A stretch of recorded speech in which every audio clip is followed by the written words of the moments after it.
రాక్షసుల్ని వేటాడే బ్రహ్మ రాక్షసుల్ని పిలిచేద్దామా?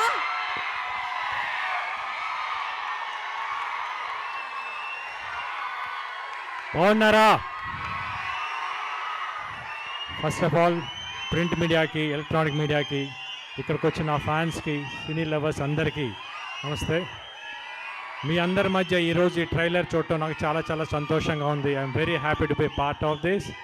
ఎలా ఉండింది ట్రైలర్ మీకు?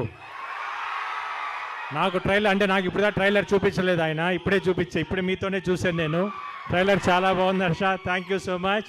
సినిమా కూడా ఎందుకంటే ఫస్ట్ తన స్టోరీ చెప్పినప్పుడు ఎట్లా చెప్పాడో సినిమా షూటింగ్లో కూడా అంత బాగా చేశాడనమాట. ఏ స్టోరీ అయితే నాకు నేరేట్ చేసో దాన్ని ఎక్స్ట్రాడనరీగా ఆన్ స్క్రీన్ తీసుకొచ్చాడు. Terrific job. You going to be one of the good director in Telugu industry. You are a good actor in Kannada, but in Telugu industry you going to be one of the good director. First of all ఈ cinema materialize అవ్వడానికి శ్రీధర్ గారు కారణం. Thank you Sridhar గారు. ఒక మంచి director నాకు పరిచయం చేశారు, ఒక మంచి కథ తీసుకొచ్చారు. ఈ కథను ఇంత బాగా ఎగ్జిక్యూట్ చేయడానికి మెయిన్ కారణం రాధామోహన్ గారు, ప్రొడ్యూసర్ గారు. Thank you so much. ఎందుకంటే రెండో సినిమా చేస్తున్నాను. దాని తర్వాత ఆర్ట్ డైరెక్టర్. దీంట్లో సెట్స్ చాలా ఉన్నాయి, మీకు ట్రైలర్లో చూసుంటారు. డిఫరెంట్ సెట్స్ చాలా బాగా వేశారు. థ్యాంక్ యూ అండి. మీతో ఆల్రెడీ ఇంతకుముందు పని చేశాను, but this is a very extraordinary work in this. ఇంకా డిఓపి స్వామి, నాకు తెలియదు ఇదే ఫస్ట్ మూవీ. తను డైరెక్టర్ ఆల్మోస్ట్ 7-8 మూవీస్ చేశారు. కానీ ఈ సినిమా చేసిన తర్వాత తెలిసింది is a very calm person. తన వర్క్ అంతా ఆ స్క్రీన్ మీద చూపించాడు ఈరోజు. Extraordinary work. ఫోటోగ్రఫీ కానీ, లైటింగ్ కానీ చాలా చాలా బాగుంది Swami. Thank you so much. The same time నాతో యాక్ట్ చేసిన హీరోయిన్స్ ఇద్దరు చాలా బాగా చేశారు, Priya and Malavika. They characters చాలా చాలా మంచి characters. One of the both characters are very key roles for the movie. చాలా బాగా పర్ఫామ్ చేశారు. Nice to work you both you all. And Naresh గారితో చాలా రోజుల తర్వాత వర్క్ చేశాను.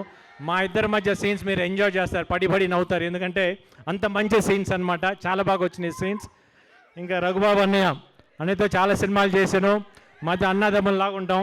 డెఫినెట్గా ఆ సీన్స్ మీకు ఫస్ట్ హాఫ్లో రంబోలా అంటే రంబోలా ఇద్దరి మధ్య. ఇంకా సప్తగిరి గారితో ఆల్రెడీ ఇంతకుముందు చేశాను. మరి ఈ సినిమాలో కూడా చూడండి వచ్చిన క్యారెక్టర్ డిఫరెంట్ అవతారాలు ఇద్దరు ఆయన. అసలు మళ్ళీ ఇంకా కొత్త అవతారం ఎత్తబోతున్నారో తెలియదు మీకు, ఫ్యూచర్లో తెలుస్తుంది మీకు. కొత్త హీరోగా మళ్ళీ కొత్త సినిమాలు రాస్తున్నాయి. I wish him all the best. ఇంకా ఈ సినిమాకి వర్క్ చేసిన ప్రతి టెక్నీషియన్కి థ్యాంక్ యూ సో మచ్. ఈ సినిమా March 8న మహాశివరాత్రి రోజున రిలీజ్ అవుతుంది. మీరందరూ థియేటర్లో తప్పకుండా చూడండి. ఈ సినిమా మీకు ఎంజాయ్ చేస్తాం. Because definitely it's going to be a good movie. Sorry డైలాగా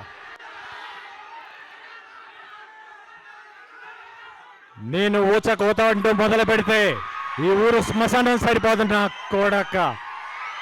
thank you so much. And music director Ravi Basrur. Songs ఎంత బాగున్నాయో, బ్యాక్గ్రౌండ్ స్కోర్ ఇరగా తీశాడు. ఇంకా ఫుల్ సినిమా బ్యాక్గ్రౌండ్ స్కోర్ అయితే అట్లా ఉండదు, అది వేరే లెవెల్ తీసుకెళ్ళాడు. పాపం ఇంకా వర్క్ చేస్తూ ఉన్నాడు. Thank you Ravi, thank you so much. కాదు, ఊచకోత March 8 థియేటర్లో కలెక్షన్లు ఊచకోత కోయాలి. ప్రామిస్ చేయండి అందరూ. వస్తున్నారా March 8? Right. Jai Bheema. Thank you so much Gopichand garu. Stage మీద ఉండవలసిందిగా రిక్వెస్ట్ చేస్తున్నాం ప్రియా భవానీ శంకర్ గారిని, మాల్విక గారిని, హర్ష గారిని అండ్ రాధామోహన్ గారిని అండి. మిగతా